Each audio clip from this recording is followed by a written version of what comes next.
Morning! It is a rainy day here in Washington this morning. It rained most of the night, but only light, so it wasn't too heavy on the tent. And I got up this morning a little bit slower than normal, thinking, oh, please stop raining. So it has faded a little bit. It's more like just mist and fine rain today. But oh, it was so weird last night. I kept hearing footsteps around my tent. And have you ever been in that situation where you're in your tent and it's like, well, do I just stay in my tent and hide? Because obviously these thin walls of a tent's going to protect me from a strange creature. Or do you peek out? And our curiosity got the better of me. So I'm there creeping out my tent with my headlight. And just looking around everywhere thinking, oh, please don't have a pair of eyes staring back at me.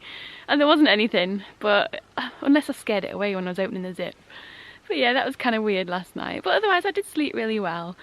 So today I'm trying to get as close as possible to Snoqualmie Pass, which is I think about 32 miles away from where I am at the moment. And the reason I want to get as close as possible is because I've got a hotel room booked there for tomorrow night. So the closer I get today, the less miles I've got to do tomorrow for my Nero, because I'm only staying one night and then coming back out on trail on Sunday. So I think I've got about, I'm going to try and do about 26 miles, but there's over 6,500 feet elevation today and about 5,500 to 6,000 descent as well. So it's kind of going to be a little bit of a crazy day. It's going to be hard work, but the weather's not helping.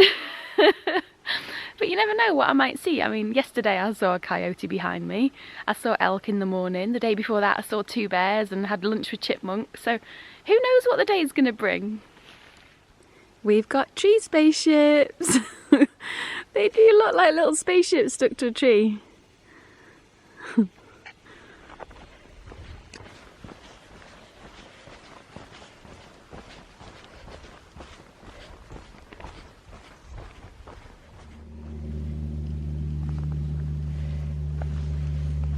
This old tree trunk is fascinating. Look at all these tiny little, I don't know if you call them spores or what, from all the fungus growing on it. That is incredible, they're so tiny as well.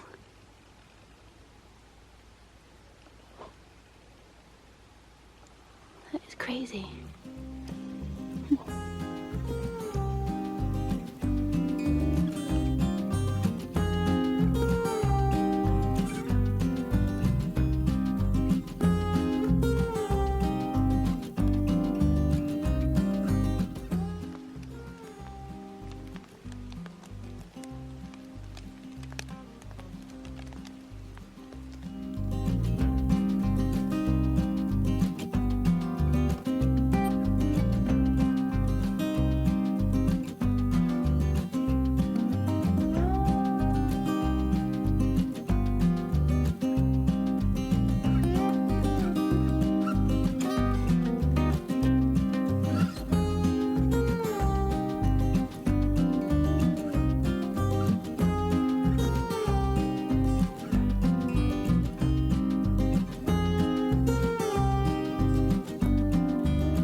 Today's been a strange kind of day. I think I'm going to call it a Tum-Ti-Tum day. You know, when you're walking along and it's just like Tum-Ti-Tum, nothing going on here. It's kind of one of those days. It's really strange. It's not much has happened. Nothing really eventful's been going on. I've just been walking around in all this kind of greenery. Not much to see. No major views. No animals trying to follow me down a trail or have lunch with me. Just one of those kind of ploddy on days. I have therefore been listening to a podcast today, and the one I've been listening to today was one about Svalbard, which is where I actually went a couple of years ago, but it's like a horror story type thing, and it's called White Vault. I'm nearly at the end of it, but it's starting to freak me out a little bit. I think it's turning into a bit of a ghost story. It's kind of funny. So I've been listening to that. Obviously I still only ever listen with one earbud in, and I like to listen to things sometimes. It kind of breaks the day up a little bit. I mean, there's always amazing things to see, and I appreciate nature, love listening to the sounds, but when you've been hiking for 4 months, you don't want to be in your head that long. Trust me. Certain things just keep going round and round and round, and sometimes you need a little bit of a distraction. So I start planning world domination and all this kind of stuff that I'm going to do when I get home, and things I'm going to eat, and then you get focused on what you're missing and what food you want, and then you get into another cycle of something else. It's kind of funny. So every now and then it's like, okay, I need to listen to something, I need a distraction, and that's what I do. Oh, there's some kind of berries coming up.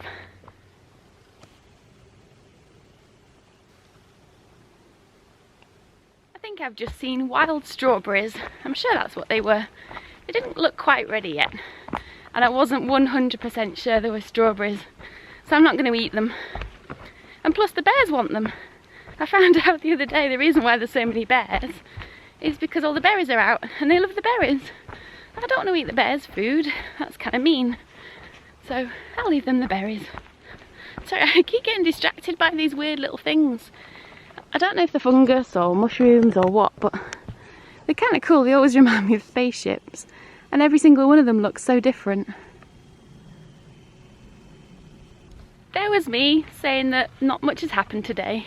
Walked round the corner and there's 2 trail angels there. So there was a couple, a husband and a wife I think, and another couple of girls, 2 girls, one of which had hiked the PCT in 2017.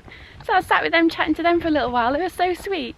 They offered me like burgers and things, but I explained I didn't eat stuff like that, and they got out the fruit and gave me a drink, which was so nice. And I was talking about what I ate on the trail because they were curious. And one of the girls, bless her heart, she went to a car and got out these gorgeous things that I've had before. They're fig bars, but they're whole grain ones. And I was trying to explain that I'm trying to be healthy on trail as much as possible. And she gave me 3 of them to take with me, which was so nice. It's such a lovely thing to talk to them as well, because they were telling me about the parts coming up.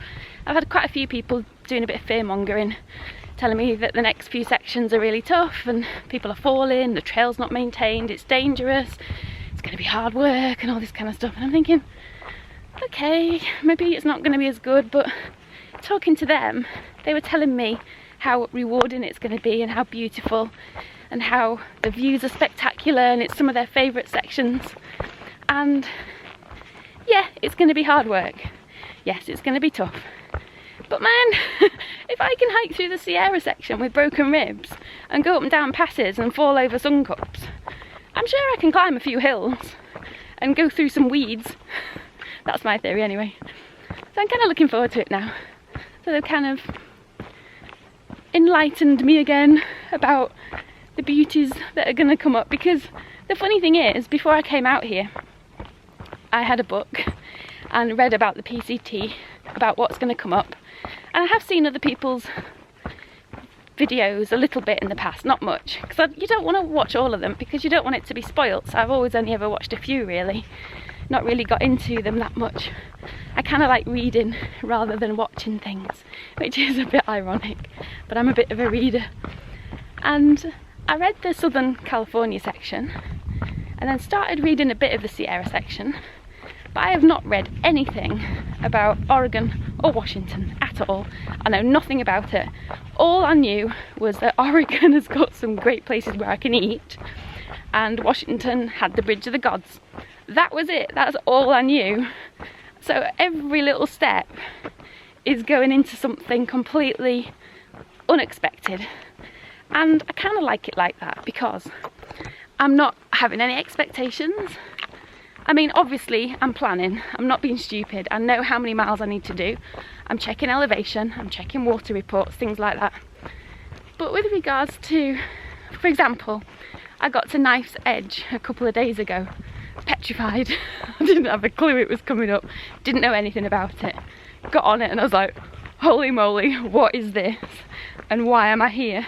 So, if I'd have known about it, I'd have probably been thinking about it for days in advance, worrying about how difficult it was going to be. But I wasn't. I just turned up on it and was like, okay, this is what I've got to deal with. And there's something magical about that, I think, sometimes. I don't even know where I'm going with this conversation, I'm just babbling.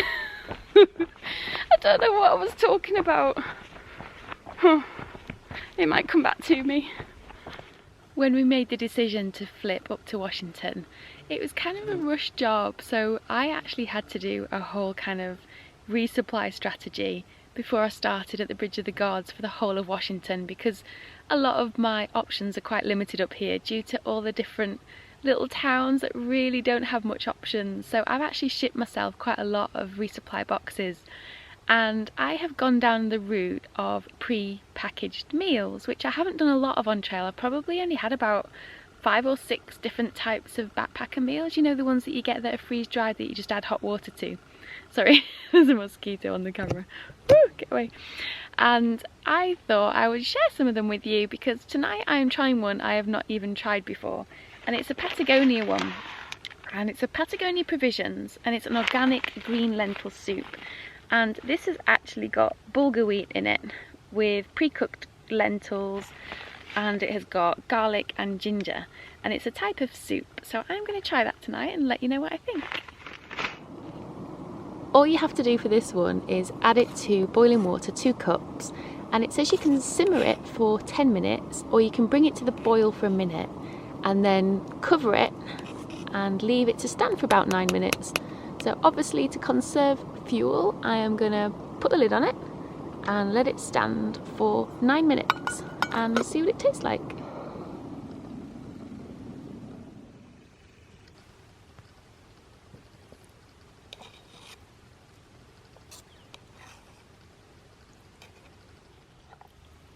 So the 10 minutes is up, and what I actually did was use a little less water than it recommended, because I do like things a little bit thicker, and especially when you're eating with a spork, you don't want all the juice to drip through it. So let me taste it and tell you what I think.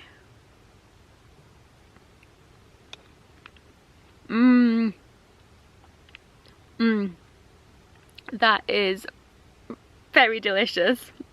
Oh, it tastes very hearty. I think because it's lentils and peppers, it's got a very home-cooked taste to it. Oh, that is so nice. You can really taste the ginger and the garlic, the peppers, onions, that kind of taste to it. Oh, it's so tasty. I highly recommend this. Just so you know, if you do want to get it, for the whole container, it's 430 calories and 25 grams of protein, and the fat content is 3 grams. But oh, it is so delicious. I think sometimes when you get trail food, they've got a lot of artificial flavouring kind of taste to it and a lot of salt, whereas this just tastes so hearty and nutritious. The only thing it's missing is a great big loaf of crusty bread to dip into it. That would be so nice. That would make it perfection. But this is extremely tasty. I highly recommend it. It is definitely one I'm going to try and look for again. Also, I'm going to be having a Lara bar and some maple almond butter because I need to make sure I get enough calories.